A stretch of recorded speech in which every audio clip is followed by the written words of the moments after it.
जी तो सारे घर गौसल खाना है वे? जी है बाल्टी भी है वे? जी बिल्कुल है पानी उससे आना है? जी आना तो शैम्पू भी है वे?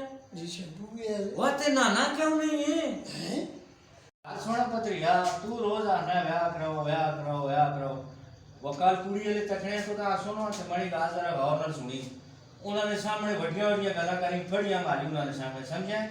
हाँ तो मैं नहीं कर सकना मैं तुसा आखना जरा चाबी मार दे और गड्डी दी मैं जरा दाड़ ते बोतल देना वा मेहमान वास्ते। सुन पता चला तू बहुत बड़ा सियाना है। हाँ गुशाक फिर एक ही सवाल ना जवाब देना मां। वाह क्या तू तार को अजीज है जो मैं जवाब पे देवा। वह जवाब देना। अल्लाह अल्लाह पूछो। 10 पाकिस्तान ना जड़ा झंडा है सब तो पहले किस उत्ते लाया गया? ऐ जे मुश्किल जवाब है लेकिन मैं तुदा चाह देना वा। सारे तो पहले जो पाकिस्तान में झंडा लग्या है ना वो डन्ने ते लग्या है ना। गल सुनो कल मैं तेरी दुकान ते आया।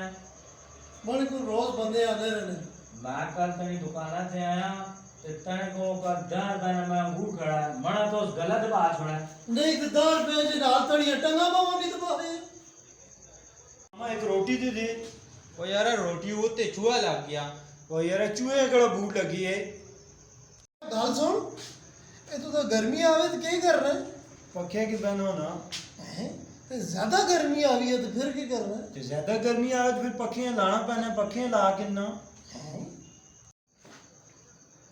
वाला मैं बाल हो के पे सोचने वो सोचना के पैना हुआ मोने कुछ ख्वाब अधूरे रह गए वो तो फिर से आ रहा हैं।